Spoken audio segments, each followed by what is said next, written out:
Hi, my name is Jared Robinson, and today I'm going to be discussing the past history and the future surrounding iconic Wrigley Field in downtown Chicago, Illinois. Wrigley Field was originally a seminary site in the late 1890s and all the way up until 1900. It was founded by a Lutheran missionary as a gathering place for everyone in the Chicago area. During the early 1900s, the area was becoming more and more populated as an urban area, and thus wasn't so quiet for the missionary, and they abandoned all of their plans for future development of this site.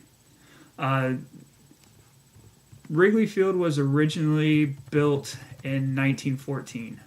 A man named James A. Gilmore purchased the land from the seminary for $175,000. With that, he brought in an investor by the name of Charles Wigman. Wigman wanted a baseball team to play there.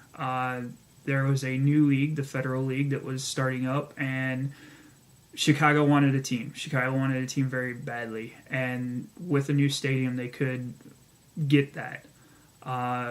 So in February of 1914, construction started on the park and was finished a mere 2 months later in April.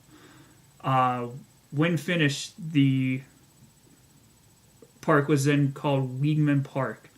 It had a single grandstand and not much else. There were no bells and whistles like there are today in today's stadiums. 2 years later, with the Federal League floundering, Weigman and his partners sold parts of the ownership group to a man named William Wrigley. Wrigley fully took control of the team in 1916. By 1920, Wrigley was wanting to increase revenues, wanting to increase seating, so he extended the grandstands all the way down both sides. The original plans had only called for him to go to a certain length, and he took them all the way to the edges. Those were done during 1923. They then added a second deck in 1927. After the second deck was finished, they renamed the field Wrigley Field in honor of their owner. During the 1937 season, bleachers were added, in not the best fashion, but they were added. The steel and rebar concrete mix that was used back then was what was used and would later fall apart. During the 1941 season, they had plans for lights. Lights would have been a large deal back then, as not many places had them. This did not happen due to the war effort that was going on. The need for the steel, the manpower, and the supplies that would have gone into it was just too much for the team to take on.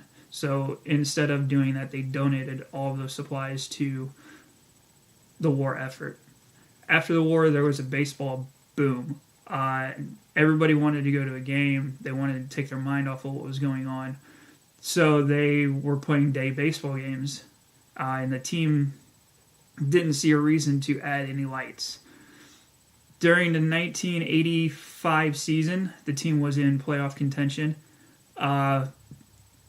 looking to go to the World Series.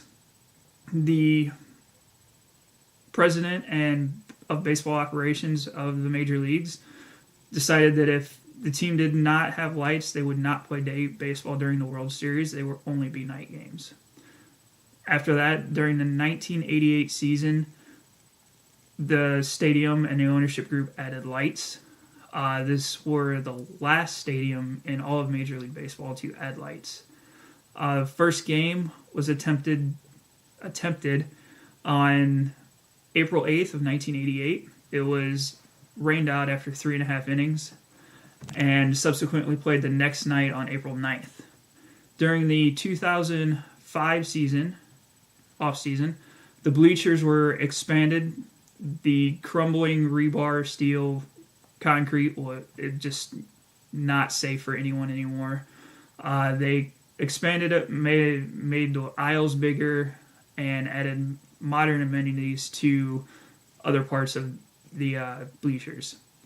Today's additions are totaling $500 million. The current ownership group wants to put a jumbotron in both left and right field, larger walkways, more concession stands, and another bleacher expansion, as well as new clubhouses. Hopefully this is a little bit of history on one of the greatest tourist spots in all of Chicago. Thank you.